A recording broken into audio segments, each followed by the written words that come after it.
이웃나라 사는 찌유 엄마 라노예요. 9월 12일 아들내미 찌유의 생일을 맞아 수수빠떡을 만들어 보려고 해요.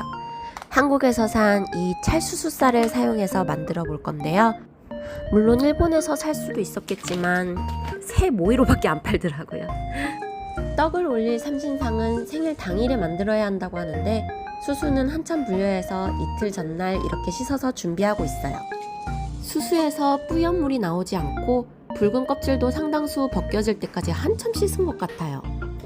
이제 다음날로 넘어가서 나머지 작업 해볼게요. 드디어 다음날 아침이 밝았어요. 현재 시각 아침 7시고요. 오래 불려야 하는 팥부터 준비해 볼게요. 팥은 북해도산 요 팥을 준비를 했고요. 나중에 수수와 동량의 찹쌀가루를 섞어 사용할 건데 둘을 합한 만큼 팥을 준비했더니 많았다는 글이 있어서 그것보단 조금 적은 양으로 계량하기로 했어요.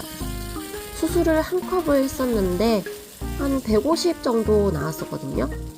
그래서 팥은 제 마음대로 222g 정도 사용하기로 했어요. 그냥 붓다 보니까 222g이 나오더라고요.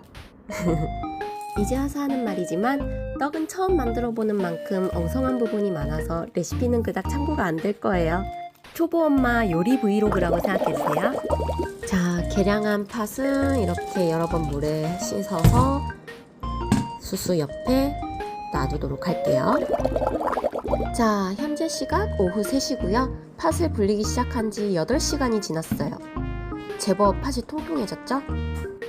팥은 좀 더 불리기로 하고 수수를 가루내기 위해 말리는 작업을 거쳐야 해서 이쪽부터 먼저 살펴볼게요. 불린 수수는 물에 여러 번 씻어서 채반에 받쳐 물기를 빼줄 거예요. 아직 날이 더워서 좀 걱정되길래 겸사겸사 팥도 한번 물을 갈아주었어요. 이렇게 생일 전날 밑준비가 끝났어요. 그럼 12시 지나서 돌아올게요. 자, 드디어 아들내미 생일 당일이 됐어요. 팥은 이렇게 더 불었고요.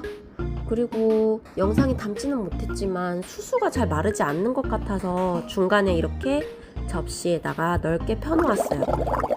자, 그러면 열심히 불린 팥을 한번 삶아볼게요.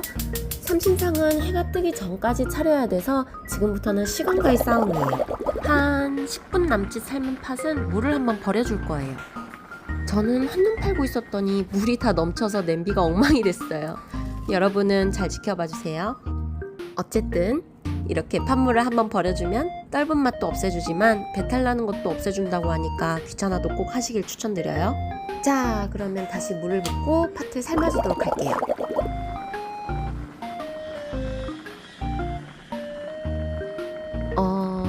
일단 애기 재우고 올게요. 안녕하세요. 한 살이 되었어요. 한 살이 된 소감은 어떠십니까?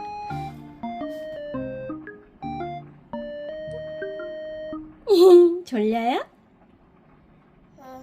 응.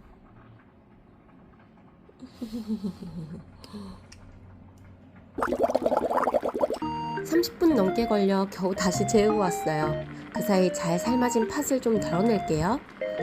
이건 내일 찌유에게도 맛보여주려고 해요. 찌유가 먹을 만큼 덜어냈으니까 이제 간을 좀 해줄게요. 소금을 뿌려주고요. 설탕도 넣어야 하는데 지금 설탕을 넣으면 쉽게 퍼지고 색이 변색될 수 있다고 해서 나중에 넣어줄 거예요. 여담이지만 여러분은 소금 충분히 더 넣어주세요.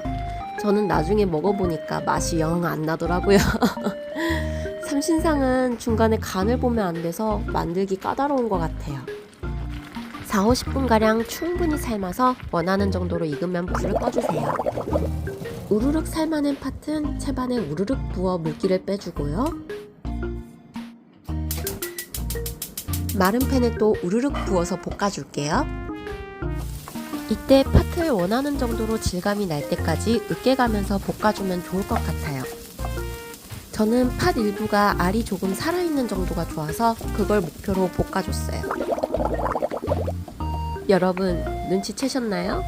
팥을 볶다가 결국 물을 추가했어요. 수분 없이 팥을 으깨가며 볶는 게 생각보다 어렵더라고요. 차라리 아까 마지막 삶은 물은 버리지 말고 그대로 계속 볶아줬어도 좋았을 것 같아요. 물기가 날아가고 원하는 질감이 나왔으면 설탕을 넣어줄게요. 소금과 마찬가지로 여러분은 설탕을 더 많이 넣어주세요. 설탕을 줄이고 싶어서 살짝만 넣었더니 남편이 단맛이 부족해 아쉬워하더라고요. 팥은 준비가 됐으니까 이제 옹심이를 준비해 볼게요. 잘 말려뒀던 수수는 믹서기에 갈아줄 거예요.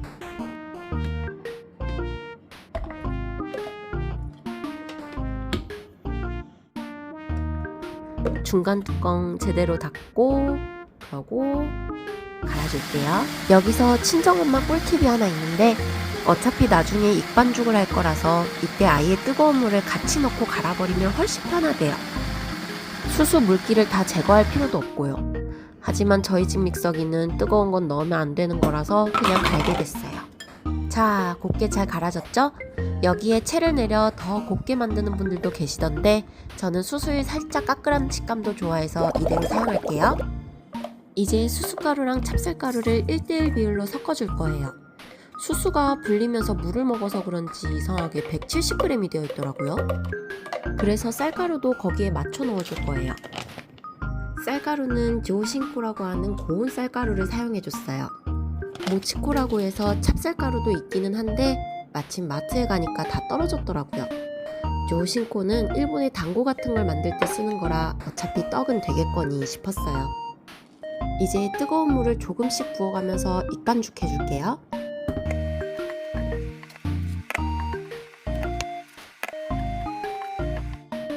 반죽이 되직해지고 이렇게 잘 안 떨어지는 정도 농도가 되면 떡을 빚기 시작해요. 원하는 정도로 반죽을 떼어 둥글게 빚는데 반죽이 손에 들러붙고 예쁘게 안 빚어지면 손에 물을 묻혀보세요. 동글동글 잘 빚어질 거예요. 냄비에 물을 올려 물이 끓으면 옹심이를 넣어주세요. 그리고 여러분은 처음부터 큰 냄비를 사용하셔요. 안 그러면 이렇게 흘러넘치고 난리 나거든요. 흘러넘치는 것도 문제지만 옹심이가 물 위에 떠오를 때까지 익혀줘야 되는데 물이 얕아서 떠오르는지 아닌지 알 수가 없어요. 훨씬 낫네요. 옹심이가 떠오르기까지 저는 한 5분 이상 끓여준 것 같아요. 불을 끄고 숟가락을 사용해 전부 건져줬어요. 색이 참 예쁘죠? 이제 옹심이를 팥고물 위에 올려 팥을 묻혀줄게요. 처음엔 옹심이가 많이 뜨거울 것 같아서 겁났는데 생각보다 많이 뜨겁지는 않더라고요. 오히려 옹심이가 뜨거울 때 묻혀야 잘 묻는데 겁내는 사이에 제법 식어버렸어요. 다음엔 처음부터 그냥 옹심이를 팥 위에 전부 올리고 꾹꾹 눌러가면서 만들어야 할 것 같아요. 이렇게 해서 드디어 수수팥떡이 완성되었어요. 팥은 너무 많이 나가서 결국 이렇게 지퍼백에 담아 냉동 보관하기로 했어요. 수수팥떡 말고 삼신상에 올릴 나물 찌는 것도 조금만 보여드릴게요. 저는 세로라고 해서 대나무 찜기를 사용하고 있어요. 종이 호일 위에 나물을 올리고 이렇게 양옆을 싸서 사탕 모양처럼 만들어줘요. 오동통하게 잘 싸졌죠? 이걸 물에 적셔둔 세로 위에 이렇게 올려줍니다. 자, 하나, 둘, 셋. 숙주, 고사리, 시금치예요. 이제 끓는 물 위에 받침대를 올려준 다음 나물도 올려주고 그리고 물에 적신 뚜껑도 덮어줘요. 오늘은 채소들만 찔 거라서 4분 정도만 올려둘게요. 이렇게 찌고 난 나물은 물기를 꽉 짜서 참기름과 간장으로 무침과 볶음을 했어요. 마무리로 미역국도 끓였고 밥도 안 쳤어요. 저는 도자기 냄비로 밥을 하는데 요령만 익히면 밥이 정말 맛있게 돼요. 이렇게 뚜껑을 열면 짠! 맛있겠죠? 이렇게 해서 삼신상이 다 차려졌어요. 해가 뜨기 전에 무사히 차려져서 다행이에요. 그러면 찌워 드리고 올게요.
꼼꼼하게 정지하고 장마 때 물 붓듯이 초생달에 달 붓듯이 아무 탈 없이 무럭무럭 자라게 해주십시오.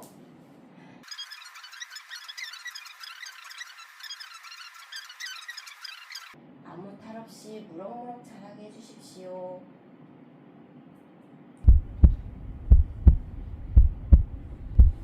우리 아기 발 크게 해주세요.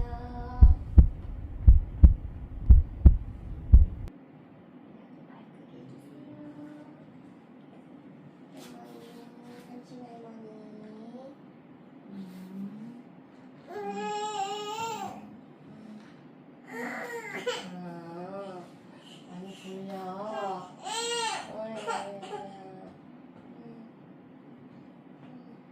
쥐야 저거 뭐야? 쥐야. 자, 쥐야 저거 봐봐. 이게 뭐야? 아니야. 그래. 아이고, 자, 우리 시어머니 또 꼭 가서 구울 거.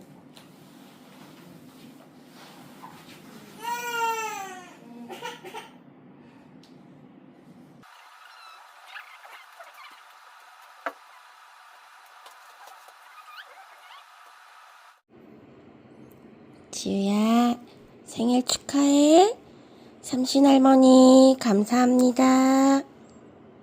감사합니다. 너무 졸려서 오늘은 할머니랑 같이 못 놀겠어요.